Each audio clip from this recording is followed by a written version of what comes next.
नमस्कार दोस्तों। आज 13 अक्टूबर है और आज के द हिंदू में क्या पढ़ें और क्यों पढ़ें लेके हम फिर से हाजिर हैं। आज जो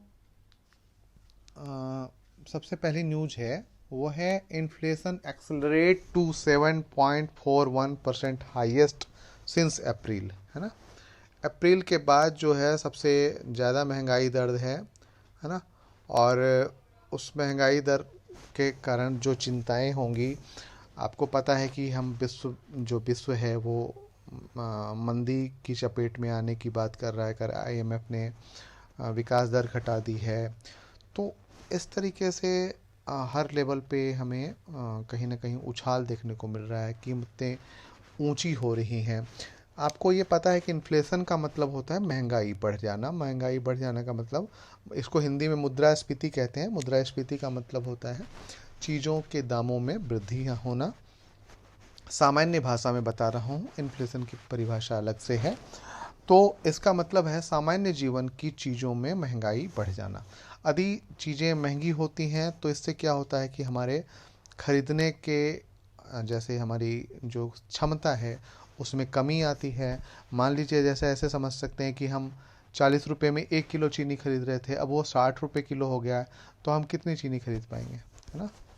लगभग 700 या 600 ग्राम के करीब खरीद पाएंगे 40 रुपये में। तो इस प्रकार से 650 ग्राम के करीब खरीद पाएंगे। तो इस प्रकार से कितना हुआ कि पैसा तो हम उतना ही दे रहे हैं पर चीज़ें हमें कम मिलने लगी हैं। तो इस प्रकार से महंगाई की बात हो गई है। दूसरा जो मुद्दा है वो आज हमें पढ़ना है, वो है home minister to launch Hindi version of first year MBBS book on October 16। ये बहुत बड़ी घटना है कि हिंदी वर्जन, एमबीबीएस बुक्स के हिंदी वर्जन को लॉन्च किया जाएगा गृह मंत्री द्वारा। First year MBBS book on 16 अक्टूबर। जैसे न्यू एजुकेशन पॉलिसी में कहा ही गया है कि हम स्थानीय भाषाओं को बढ़ावा दें और जो हमारी मातृभाषा है या हिंदी है, जो भी राज्य में मातृभाषा, केरल में मलयालम है या कन्नड़, तेलुगु, है ना, तमिल, इस इन चीज़ों की मतलब बढ़ावा देना चाहिए। तकनीकी क्षेत्र में बढ़ावा देना चाहिए ताकि लोग जो हैं आसानी से इसे अपना सकें और इसके मतलब इससे फ़ायदा उठा सकें। आप भी अभी भी देखा होगा आपने दोस्तों की बहुत ही ग्रामीण पृष्ठभूमि के बच्चे एमबीबीएस उस लेवल पे नहीं कर पाते। या आप एक तरीके से समझो कि जो चीज़ें हम अपनी मातृभाषा में आसानी से समझ पाते हैं वो अंग्रेजी में उस लेवल पे नहीं समझ पाते। आज भी ये दिक्कतें हैं, है ना। तो इस ये बहुत बड़ी घटना है। तीसरा एक जो अगला न्यूज है वो है पेज नंबर है, कौन सा पेज नंबर है, ये 4 है। इसके बाद एक न्यूज है इसमें, सॉरी, तमिलनाडु, है ना। Tamil Nadu notifies India's first slender iris, है ना। एक ये स्लेंडर लॉरिस एक जीव है, इसके लिए एक सेंचुरी की बात की गई। Tamil Nadu government on Wednesday notified Kaddur slender loris sanctuary covering 11,806 hectare in Karur and Dindigul district. Karur और डिंडीगुल डिस्ट्रिक्ट में। तो आपको ये देखना है स्लेंडर लॉरिस क्या है, उसे कब क्या इसको यूनेस्को या यूनिसेफ द्वारा या कंजर्वेशन के लिए किस श्रेणी में रखा गया है, तो ये आपको देख लेना है ना। क्या ये विलुप्त प्राय हैं, विलुप्त होने वाले जीव हैं, या विलुप्त हो चुके हैं, या मतलब बहुत कम बचे हैं, किस श्रेणी में आते हैं, कौन सी श्रेणी में आते हैं, इसे आप देख सकते हैं। ठीक है। इसके बाद है विंटर इज कमिंग। एक एडिटोरियल पेज लिखा गया, पेज में है, और इसमें कहा गया है कि विंटर इज कमिंग। जैसे कल इंटरनेशनल मॉनेटरी फंड ने क्या किया था कि हमारी जो ग्रोथ रेट है उसे कम कर दिया था। तो इसी पे बात की गई है कि विंटर इज कमिंग मतलब ठंड आ रहा है ना। अभी ठंड आया नहीं है, अभी ठंड आ रहा है। इसमें इस तरीके की चेतावनी है कि मंदी की आहट अभी हुई है। मंदी बहुत बड़ी स्थिति या बहुत बदतर स्थिति में हमें देखने को मिलेगी। इसी पे पूरी चर्चा की गई है ना। कि विंटर इज कमिंग एक फ्रेज के रूप में किया गया, एक कटाक्ष के रूप में यूज किया गया कि अभी तो शुरुआत हुई है ना। अभी कहाँ, अभी तो बहुत कुछ आना बाकी है। इसी के बारे में बात की गई है। ठीक है। इसके बाद है we need a forest led COP27, है ना। COP27 फॉरेस्ट लेड का मतलब है वन हमें बहुत ज़्यादा चाहिए, है ना। वन की बात जो हम क्या कर रहे हैं, COP26 में जब हुआ था तो जलवायु परिवर्तन की बात करते हैं, तो हम क्या कह रहे हैं कि तापमान घटाने की बात कर रहे हैं, पृथ्वी के ताप में जो वृद्धि हुई उसको कम करने की बात कर रहे हैं। तो इसके लिए क्या चाहिए हमें, सबसे ज़्यादा जो चाहिए वो वन चाहिए, है ना। यदि वन है तो हम क्या देखते हैं कि कई प्रकार से वो कम, कई चीज़ों को कम करते हैं।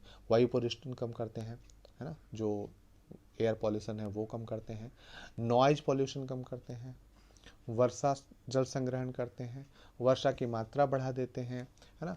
उसके बाद एक तरीके से ऑक्सीजन का लेवल बढ़ा देते हैं, कार्बन डाइऑक्साइड सोखते बहुत ज़्यादा हैं, है ना, तो वातावरण स्वच्छ रखने में भी मदद करते हैं।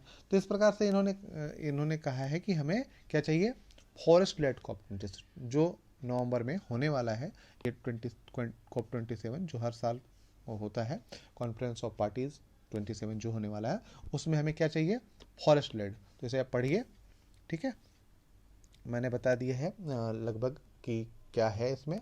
उसके बाद है the grandeur of the Chola empire, ये बहुत इंपॉर्टेंट है।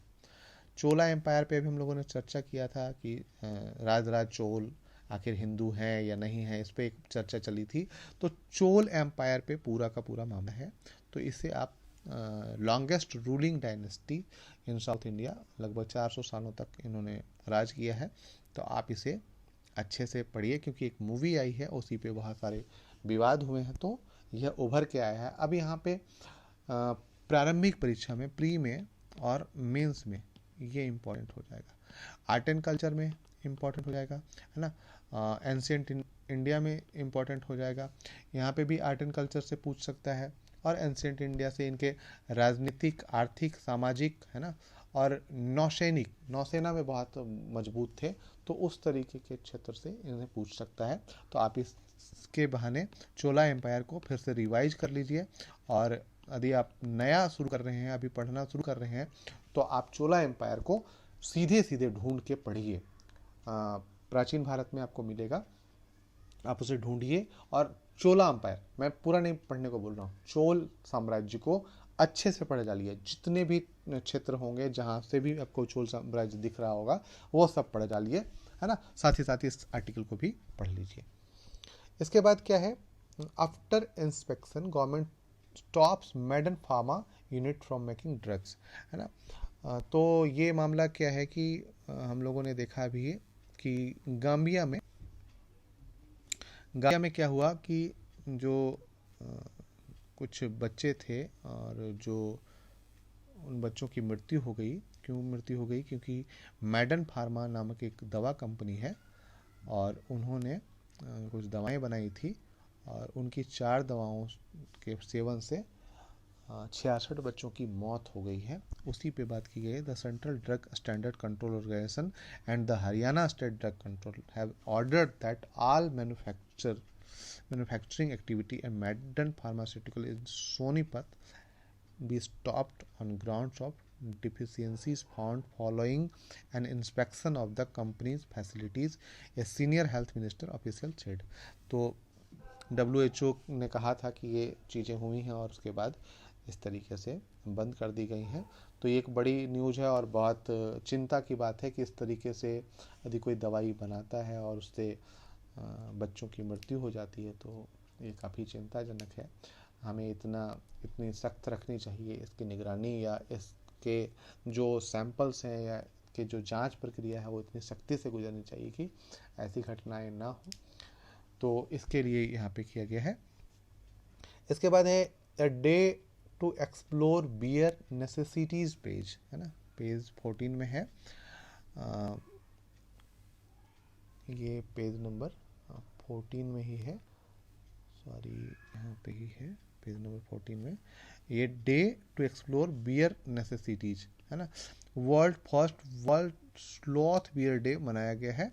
और इसी पे बात की गई है कि जो स्लॉथ बियर है वो किस तरीके से हमारी नेसेसिटी, आवश्यक चीज़ें हैं, या एक जो हमारी खाद्य श्रृंखला है उसमें कहाँ पे इस तरीके से जोड़ते हैं।